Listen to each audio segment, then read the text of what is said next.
আসসালামু আলাইকুম বন্ধুরা, কেমন আছেন সবাই? আশা করি যে যেখানে আছেন ভালো এবং সুস্থ আছেন। তো আমার এই চ্যানেলে ড্রোন নিয়ে আলাদা করে বা ড্রোন সম্পর্কে দেখানোর এটাই হচ্ছে আমার প্রথম যে ভিডিওটা সেটা। তো আমি হচ্ছে কিভাবে ড্রোন তৈরি করবেন, কিভাবে পড়াবেন, ড্রোন সম্পর্কে টু জেড বা ড্রোন কীভাবে তৈরি করবেন সেই নিয়ে কিন্তু আমি হচ্ছে একটা প্লে লিস্ট তৈরি করব। যে প্লে লিস্টে ড্রোনের একদম বেসিক থেকে অ্যাডভান্স পর্যন্ত আমি আপনাদেরকে সম্পূর্ণটাই দেখাবো। সেটা হচ্ছে প্লে লিস্ট আকারে করবো এই চ্যানেলে, ইনশাল্লাহ। তো অবশ্যই আমাকে সবাই সাপোর্ট করবেন যেন আমি ড্রোনটি খুব তাড়াতাড়ি আপনাদেরকে তৈরি করে দেখাতে পারি। আর অবশ্যই আপনারা আমার ভিডিওগুলো শেয়ার করবেন, লাইক করবেন, কমেন্ট করবেন। ভবিষ্যতে কী বানানোর ভিডিও দেখতে চান সেগুলো অবশ্যই আমাকে কমেন্ট বক্সে জানিয়ে দিবেন। তো আজকে যে ভিডিওটি তৈরি করব সেটা হচ্ছে ড্রোন সম্পর্কে একটা ধারণা দিব জাস্ট। আর এই ভিডিওটা কিন্তু আমি প্লে লিস্টে অ্যাড করবো না, জাস্ট আপনাদেরকে ড্রোনটা যে তৈরি করতেছি বা কীভাবে আপনাদেরকে সেই ভিডিওগুলো দেবো সেই সম্পর্কে জানানোর জন্য বা একটু ধারণা দেওয়ার জন্য। তো আমি ড্রোনের হচ্ছে কিছু পার্টস হচ্ছে কিনেছি, সামান্য কিছু পার্টস। এটা হচ্ছে আমাদের ড্রোনের হচ্ছে ফ্রেম আর কি।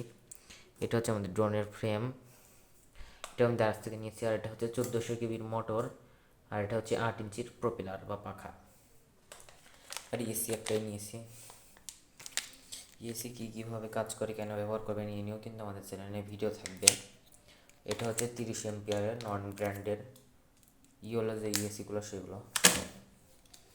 আর এই আমার কাছে তো বর্তমানে ফ্লাইট কন্ট্রোলার নাই, বা আমাদের কাছে আর্ডিনো নাই, যার জন্য আমি হচ্ছে এখানে একটি, বা আপনারা অবশ্যই এরকম একটা সার্ভো বা ইএসি টেস্টার নিয়ে কিনে নেবেন। এটার মাধ্যমে আপনারা চাইলে সার্ভো এবং ইএসি দুটোটাই কিন্তু টেস্ট করতে পারবেন। এটা হচ্ছে 3 সিলিন্ডার।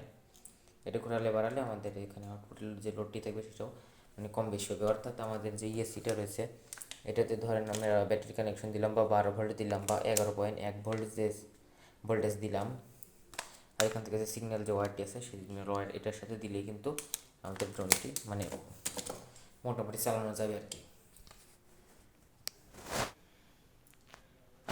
কত কেবির মোটর সাথে কত ইঞ্চি প্রপেলার লাগাতে হয় এই নিয়েও কিন্তু আমাদের চ্যানেলে ভিডিও আসবে। তো আপনাদেরকে কিছুটা বলে দিচ্ছি যে আপনাদের যদি 1000 কেবির মোটর হয় সেক্ষেত্রে আপনার 10 ইঞ্চি প্রপেলার নেবেন, আর যদি 1400 কেবি মোটর হয় সেক্ষেত্রে আমার মতন 8 ইঞ্চি প্রপেলারটা নেবেন। আর আমি যে ফ্রেমটি ব্যবহার করেছি সেই ফ্রেম কিন্তু এখানে এক সাইডে হচ্ছে কালো আর এক সাইডে সাদা আছে।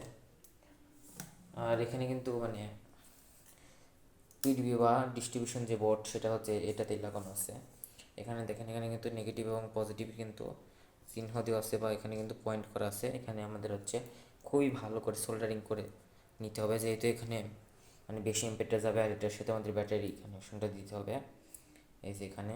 তাহলে এই কানেকশনগুলো খুবই ভালো করে করতে হবে।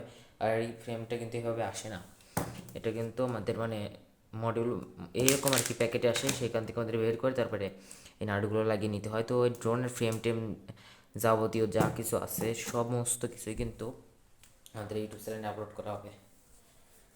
তাই যারা ড্রোন তৈরি করার ভিডিওটি দেখতে চান তারা হচ্ছে আমাদের ইউটিউব চ্যানেলটিকে অবশ্যই সাবস্ক্রাইব করে রাখবেন।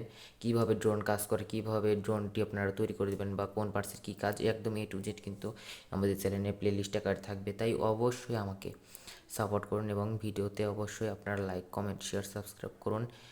অবশ্যই ভিডিওগুলো আপনাদের বন্ধুদের সাথে বেশি বেশি করে শেয়ার করবেন, তাহলে কিন্তু আমি সেই ভিডিওটা নিয়ে আসবো খুব তাড়াতাড়ি। কিন্তু আমরা প্লে লিস্ট আকারে কিন্তু আপনাদেরকে ভিডিও আকারে কিন্তু আমি আপনাদেরকে দেখাবো। তো আজকের ভিডিওটা এই পর্যন্তই শেষ করছি। অবশ্যই তোমরা এই ভিডিওটি বন্ধুদের সাথে শেয়ার করে নিবে। তো সবাই ভালো থাকবে, সুস্থ থাকবে।